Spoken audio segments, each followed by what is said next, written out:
Você vai ao supermercado comprar algumas coisas e quando chega em casa descobre que esqueceu o principal. Mas o refrão daquela música que alguém cantou mais cedo, perto de você, bem, esse não sai da sua cabeça. Por que será, hein? No programa de hoje a gente fala sobre a memória. Você vai entender por que algumas coisas ficam e outras não ficam retidas nela. E quais são os mecanismos que nos fazem lembrar e esquecer.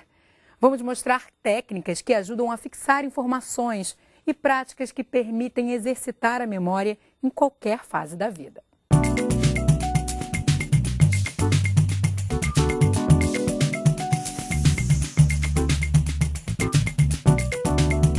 Para falar sobre memória, o Ligado em Saúde recebe a geriatra e especialista em memória, Tânia Guerreiro. Tudo bem, Tânia? Tudo bem. Como vai? Prazer em te receber aqui no Ligado em Saúde de hoje. Prazer estar aqui. Tânia, a gente começa o programa assistindo a um depoimento de uma senhora, a dona Nancy, que tem 94 anos. Vamos ver o que ela fala sobre a memória. Eu considero minha memória ótima.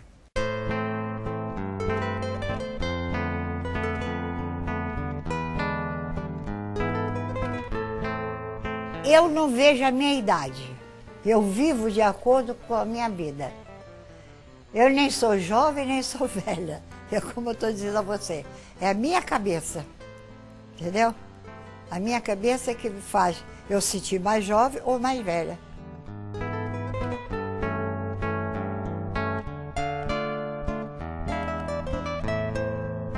Meu marido.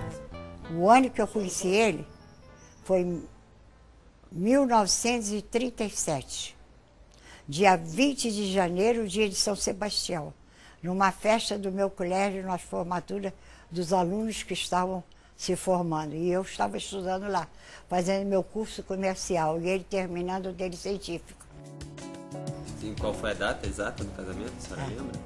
Lembro, 16 de setembro de 1944. 46 nasceu meu bichinho. 46 ele nasceu. 15 de fevereiro de 1946, 4 horas da manhã.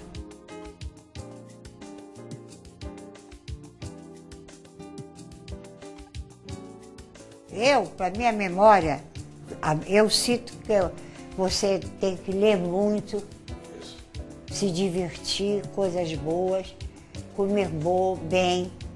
Entendeu? Comidas boas, passear, ter boas amizades, conversas boas, se divertir, porque isso é muito bom. Principalmente ler. A leitura é um remédio para a memória. Minha memória é muito boa, meu filho. Se você começar a puxar muito, vai sair coisa aqui que eu não posso falar.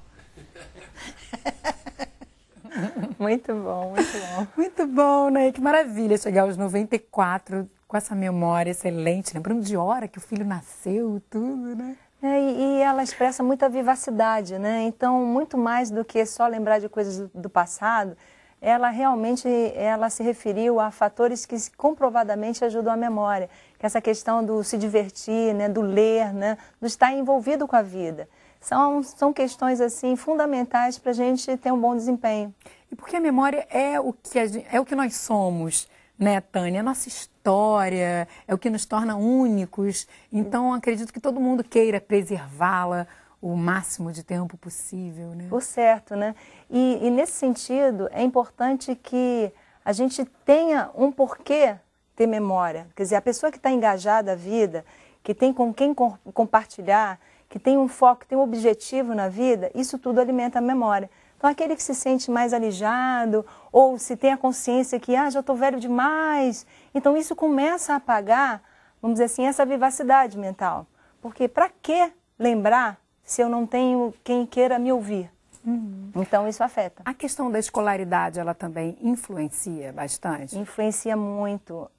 O estudo regular, sistemático, traz até uma certa proteção em relação a doenças neurodegenerativas. Mas não só isso, mesmo saindo do aspecto da doença, aqueles que estudam mais, que estão sempre curiosos, interessados em aprender coisas novas, eles dão ao cérebro aquilo que necessita para se manter em boa forma. Com estímulos, o tempo todo a gente acaba construindo e ampliando as redes neuronais. E independente dessa questão da idade, né, em qualquer fase da vida, a gente de vez em quando tem aquelas falhas de memória. Como eu falei no início do programa, a gente sai para comprar alguma coisa, volta sem aquilo porque esqueceu na hora, ou, enfim, dá um branco qualquer em qualquer outro momento da vida.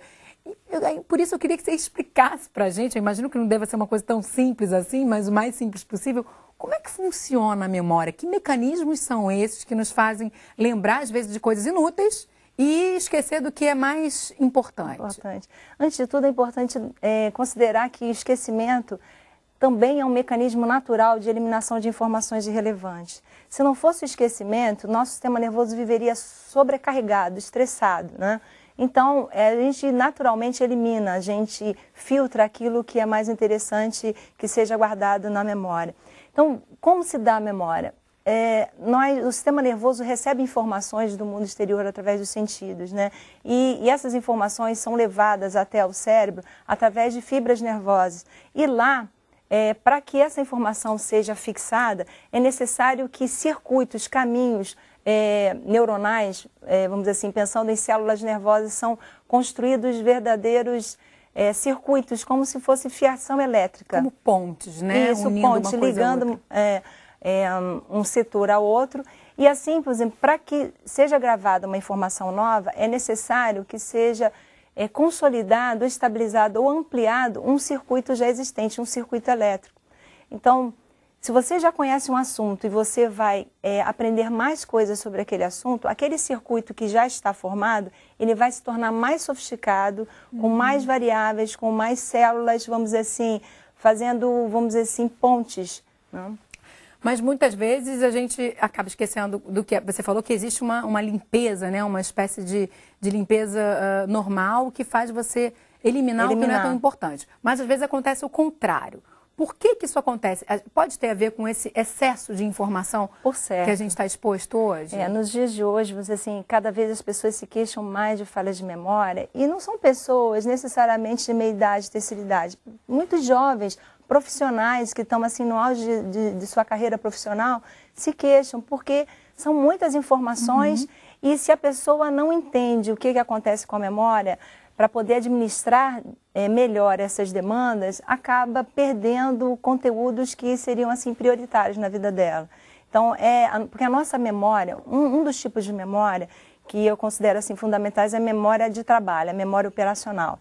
É a memória online, é a memória do aqui e agora. Então, essa memória tem um arquivo limitado de a gente administra bem umas 7 informações. 7? Então, 7 mais ou menos 2, né? Então, aqueles que têm mais capacidade, até 9 itens de informação simultaneamente.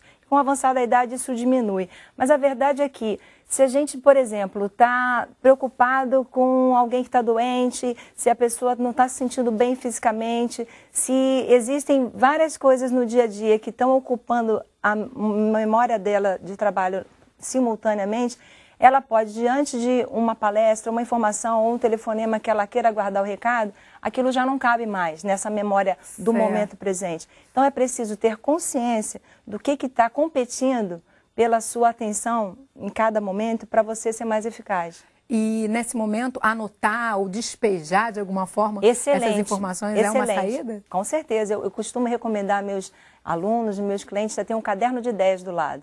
Então, você está querendo, num momento como esse, ter um bom desempenho, antes de começar a tarefa ou atividade que vai te exigir muito, você aquieta e faz um exercício de interiorização, procurando tomar consciência de tudo que está vindo à sua consciência naquele momento. E aí você joga no caderno de ideias para se liberar. Depois eu vejo se a empregada chegou, depois eu vou saber daquele caso do consultório, eu vou falar com a minha secretária e assim por diante, para poder estar liberado.